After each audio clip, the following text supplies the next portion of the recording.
Hello guys, welcome to my channel Vini's voice. இன்றைக்கி நம்ம தக்காளி குருமா தான் வந்து எப்படி செய்கிறதுன்னு பார்க்க போகிறோம். அதுக்கு முன்னாடி நீங்கள் என்னோடய வீடியோ ஃபர்ஸ்ட் டைம் பார்க்குறீங்க அப்படின்னா என்னோடய சேனலை மறக்காமல் சப்ஸ்கிரைப் பண்ணிக்கோங்க.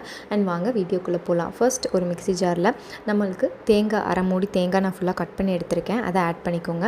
அப்புறம் அரை ஸ்பூன் சோம்பு, அப்புறம் பட்டை, ரெண்டு கிராம்பு, அப்புறம் பூண்டு வந்து ஒரு 4-5 பல் பூண்டு எடுத்துக்கோங்க. அதுக்கப்புறம் இஞ்சி எடுத்துக்கோங்க. அப்புறம் அரை கப் வந்து பொட்டுக்கடலை. அவ்வளோதாங்க. இது எல்லாத்தையும் ஜாரில் நல்லா அரைச்சிக்கோங்க. கொஞ்சம் தண்ணி கூட நீங்கள் ஆட் பண்ணி அரைச்சிக்கலாம். அரைச்சதுக்கப்புறம் இந்த கன்சிஸ்டன்சி இப்படி இருக்கணும், இந்த பதத்தில் இருக்கணும். அதுக்கப்புறம் ஒரு பேனில் கொஞ்சமாக எண்ணெய் ஊற்றிக்கங்க. அதுக்கப்புறம் கொஞ்சோண்டு பட்டை, 2 ஏலக்காய் ஆட் பண்ணிக்கோங்க. அதுக்கப்புறம் பிரியாணி இலை வந்து ஒரு பெரிய இலையாக எடுத்துக்கோங்க.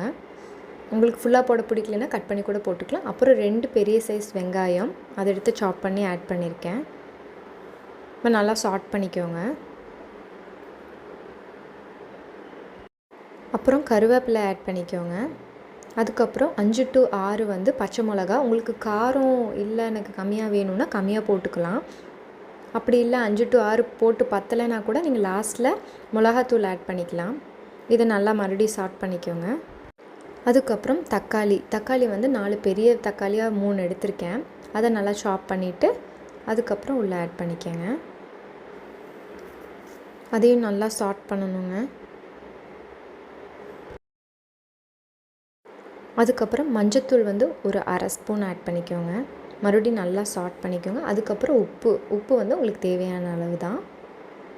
மறுபடியும் நல்லா சாட் பண்ணிவிட்டு நல்லா அந்த தக்காளி வந்து நல்லா மசிஞ்சு வரணும். அது வரைக்கும் நல்லா நீங்கள் அதை வந்து ஃப்ரை பண்ணணும், டீப் ஃப்ரையே பண்ணணும். அதுக்கப்புறம் நீங்கள் அரைச்சி வச்சுருக்கீங்க இல்லையா அந்த தேங்காய் பியூரி, அதை வந்து உள்ளே ஆட் பண்ணிக்கோங்க. ஆட் பண்ணிவிட்டு உங்களுக்கு வேணும்னா தண்ணி ஆட் பண்ணணும். தண்ணி வந்து அதுலேயே கொஞ்சம் மிக்ஸ் பண்ணிக்கோங்க. அந்த ஜாரில் இருக்க தண்ணியை வந்து நீங்கள் மிக்ஸ் பண்ணி உள்ளே ஊற்றிட்டு அது ஒரு டேஸ்ட்டும் இருக்கும். தண்ணி மட்டும் உங்களுக்கு எவ்வளோ வேணுமோ நீங்கள் அந்த பதத்துக்கு நீங்கள் தண்ணி ஊற்றிட்டு மறுபடியும் நல்லா வந்து கலக்கி விட்டுக்கோங்க. இந்த டைமில் உங்களுக்கு இல்லை பச்சை மிளகா எனக்கு பத்தலைன்னு நினச்சிங்கன்னா இந்த டைமில் நீங்கள் வந்து மிளகாத்தூள் ஒரு அரை ஸ்பூன் உங்களுக்கு வேணுங்கிற அளவுக்கு நீங்கள் ஆட் பண்ணிக்கலாங்க. அப்படியே ஒரு 5 minutes வந்து கொஞ்சம் கொதிக்க விடணும். அவ்வளோதாங்க, சூப்பர் அண்ட் டேஸ்டியான தக்காளி குருமா ரெடி ஆகிடுச்சு. இது வந்து நீங்கள் தோசை, இட்லி எல்லாத்துக்குமே நீங்கள் யூஸ் பண்ணலாம். சூப்பராக இருக்கும். அண்ட் ஆல்சோ பூரிக்கு ரொம்ப நல்லா இருக்குங்க. ட்ரை பண்ணி பார்த்துட்டு எப்படி இருக்குன்னு எனக்கு கமெண்ட் பண்ணுங்கள். ஸோ இந்த மாதிரி வீடியோஸ் உங்களுக்கு வேணும் அப்படின்னு நினச்சிங்கன்னா என்னோடய சேனலை மறக்காமல் சப்ஸ்கிரைப் பண்ணுங்கள். அண்ட் ஆல்சோ பக்கத்தில் இருக்க பெல் ஐக்கானை ப்ரெஸ் பண்ணால் நான் போடுற வீடியோஸோட நோட்டிஃபிகேஷன் உங்களுக்கு டான் வரும். And see you in my next video. Bye.